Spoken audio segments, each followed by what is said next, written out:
بسم اللہ الرحمن الرحیم۔ السلام علیکم ناظرین اکرام۔ ناظرین اکرام، بیٹیاں باپ کی آنکھوں کی ٹھنڈک ہوتی ہیں۔ باپ کو ذرا سی بھی تکلیف پہنچے تو سب سے زیادہ دکھ بیٹیوں کو ہوتا ہے۔ یقین جانے ساری رات سجدوں میں گزار دیتی ہیں اور اللہ تعالیٰ کی بارگاہ میں آنسو بہا کر ساری رات دعائیں مانگتی رہتی ہیں۔ والدین کے ہر دکھ میں ان کے ساتھ کھڑی رہتی ہیں، کبھی بھی ان کو اکیلا نہیں چھوڑتی۔ اگر ان سب بیٹیوں کا اپنے والدین سے محبت کا یہ حال ہے تو بیٹی ہو سرور کائنات صلی اللہ علیہ وسلم کی تو کیا ہی شان ہوگی۔ نبی کریم صلی اللہ علیہ وسلم سے محبت کا کیا ہی عالم ہوگا۔ پاک نبی کی پاک شہزادی، عزت والے رسول کی عزت والی بیٹی، اللہ کے پیارے محبوب کی لاڈلی شہزادی، ان کی کیا شان ہوگی۔ ناظرین اکرام، اس ویڈیو میں پیارے نبی کی پیاری بیٹی حضرت فاطمہ الزہرا کے کچھ واقعات بتائے جائیں گے جن سے آپ کے پیارے والد حضرت محمد صلی اللہ علیہ وسلم سے محبت ظاہر ہوتی ہے۔ یہ واقعات ہمیں بتاتے ہیں کہ حضور صلی اللہ علیہ وسلم کی تکلیف پر جناب فاطمہ الزہرا کس قدر پریشان ہو جایا کرتی تھی اور آپ رضی اللہ تعالیٰ عنہ کی مبارک آنکھوں سے آنسو جاری ہو جایا کرتے تھے۔ حضور نبی کریم صلی اللہ علیہ وسلم اعلان نبوت کے بعد مشرکین مکہ کے ظلم و ستم کا شکار تھے۔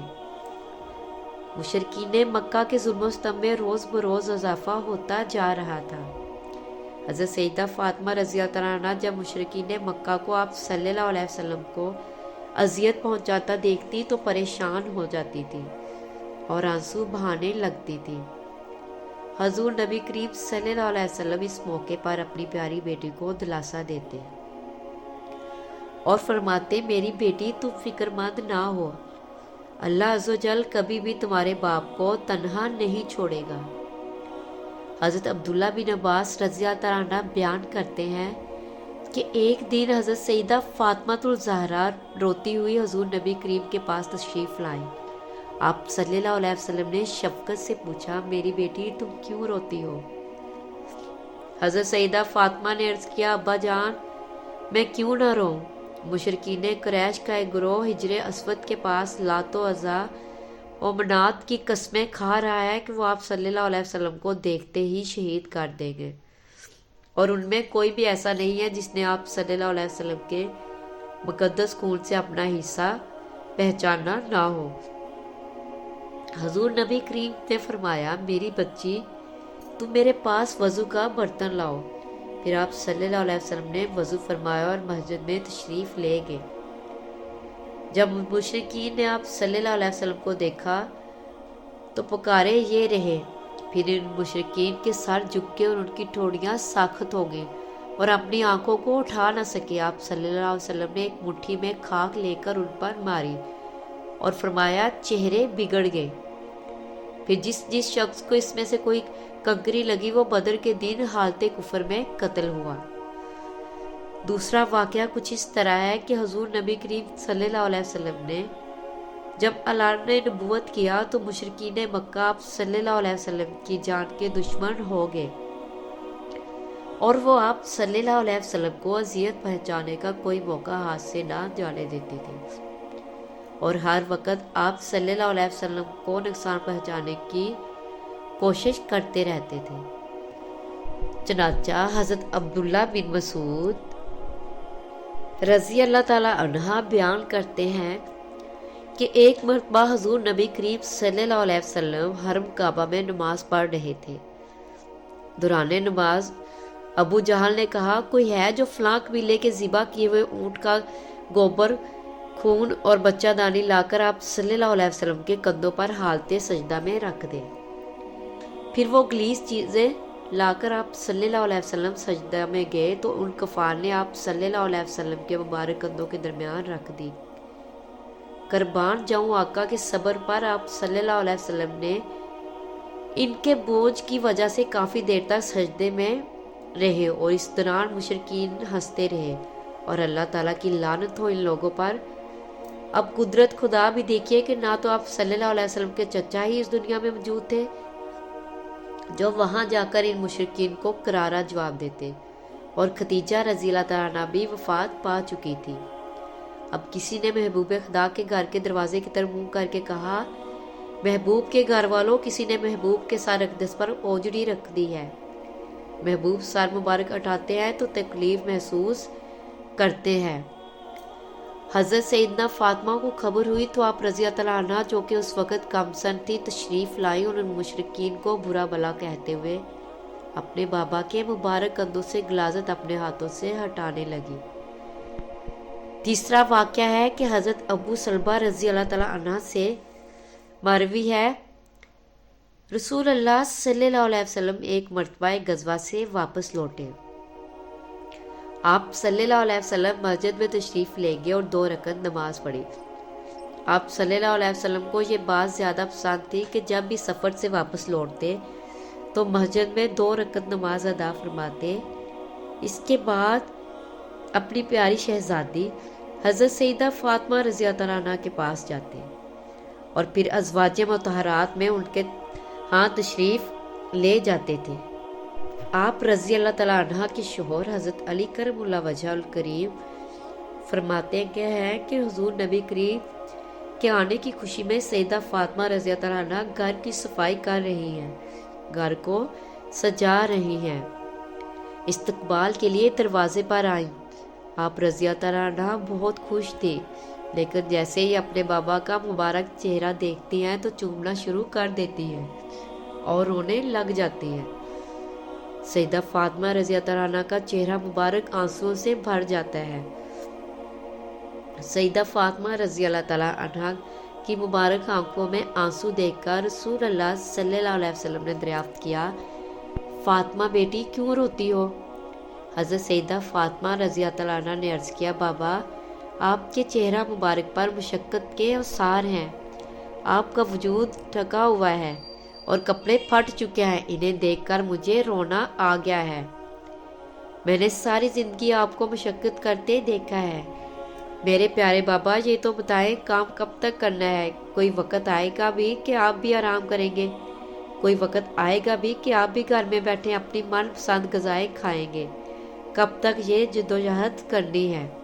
آپ صلی اللہ علیہ وسلم نے اپنی بیٹی کے آنسو پوچھے اور فرمایا، اے فاطمہ، اللہ عز و جل نے تمہارے باپ کو ایک ایسے کام کے لیے بھیجا کہ روئے زمین پر کوئی اینٹ اور گارے کا مکان اور نہ کوئی ادنا صوتی خیمہ بچے گا، جس پر اللہ عز و جل نے تمہارے باپ کو ایک ایسے کام کے لیے بھیجا ہے کہ نہ کوئی ادنا صوتی خیمہ بچے گا جس میں اللہ عز و جل کا یہ کام یعنی دین اسلام نہ پہنچا دوں، اور یہ دین وہاں پہنچ کر رہے گا جہاں تک دن اور رات کی پہنچ ہے۔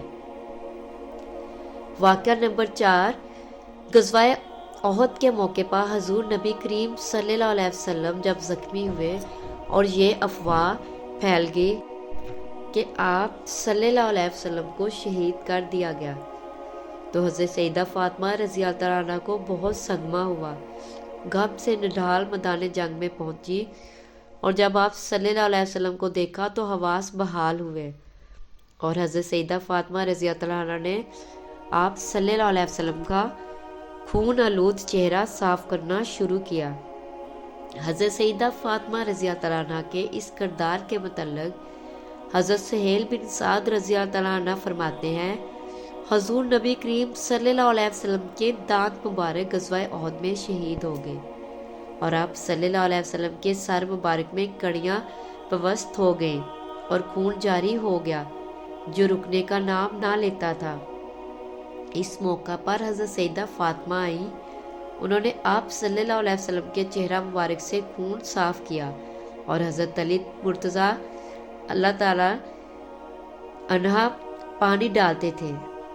حضرت سیدہ فاطمہ رضی اللہ تعالیٰ عنہ نے جب دیکھا کہ خون نہیں رک رہا تو انہوں نے ٹاٹ کا ایک ٹکڑا جلایا اور اس کی راکھ آپ صلی اللہ علیہ وسلم کے زخم میں بھر دی، جس سے خون نکلنا بند ہو گیا۔ واقعہ نمبر 5، حضور نبی کریم صلی اللہ علیہ وسلم کے ظاہری وصال کے بعد کسی نے حضرت سیدہ فاطمہ زہرا کو مسکراتے ہوئے نہیں دیکھا تھا۔ حضرت اسماء بنت امیس رضی اللہ تعالیٰ عنہ سے روایت ہے، وہ سیدہ فاطمہ کے پاس موجود تھی۔ میں نے کہا، حبش میں دیکھا تھا کہ وہ جنازے پر شاخیں باندھ کر اسے ایک ڈولی کی صورت بنا دیتے ہیں اور اس پر پردہ ڈال دیتے ہیں، اور پھر میں نے کھجور کی شاخیں منگوا کر ان پر کپڑا تان کر خاتون جنت حضرت سیدہ فاطمہ کو دکھایا تو اس کو دیکھ کر آپ رضی اللہ تعالیٰ عنہ کے لبوں پر مسکراہٹ آ گئی۔ آپ رضی اللہ تعالیٰ عنہ کی حضور صلی اللہ علیہ وسلم کے وصال کے بعد پہلی اور آخری مسکراہٹ تھی۔ حضرت سیدہ فاطمہ رضی اللہ تعالیٰ عنہ نے مجھ سے کہا، میرا جنازہ بھی یوں اٹھایا جائے اور بے پردگی نہ ہونے دی جائے۔ واقعہ نمبر 6، حضرت سیدنا علی مرتضیٰ اکثر و بیشتر اپنی خوش قسمتی کا بیان کیا کرتے تھے اور کہتے تھے کہ میں اس پر جتنا بھی فخر کروں کم ہے کہ حضور نبی کریم صلی اللہ علیہ وسلم نے اپنی لاڈلی بیٹی خاتون جنت حضرت سیدہ فاطمہ کا نکاح مجھ سے کیا، پھر میں ان کے بچوں کی وجہ سے اہل بیت میں شامل ہوا۔ حضرت عبداللہ بن عباس سے مروی ہے، فرماتے ہیں حضور نبی کریم صلی اللہ علیہ وسلم کے اہل بیت جنت کے باغات میں ہوں گے، اچانک ایک نور بلند ہوگا، گمان یہی ہوگا کہ شاید سورج طلوع ہوا ہے، اور پھر اہل بیت ایک دوسرے سے کہیں گے، اللہ عز و جل کا فرمان ہے کہ جنت میں سورج نہیں ہے۔ ابھی وہ یہ باتیں کر رہے ہوں گے کہ اللہ عز و جل ان سے فرمائے گا، یہ نور حضرت سیدہ فاطمہ رضی اللہ تعالیٰ عنہ اور حضرت علی مرتضیٰ رضی اللہ تعالیٰ عنہ کی مسکراہٹ کا نور ہے، اس نور کی چمک سے جنت کے باغات روشن ہوں گے۔ پیارے دوستو، ہماری تحریر یہاں ہی ختم ہوتی ہے، ملتے ہیں کسی اور ایمان افروز تحریر کے ساتھ۔ تب تک آپ نبی کریم صلی اللہ علیہ وسلم کی ذات اقدس پر درود پاک کے تحفے بھیجتے رہے۔ اللہ تعالی ہم سب کا حامی و ناصر ہو، آمین۔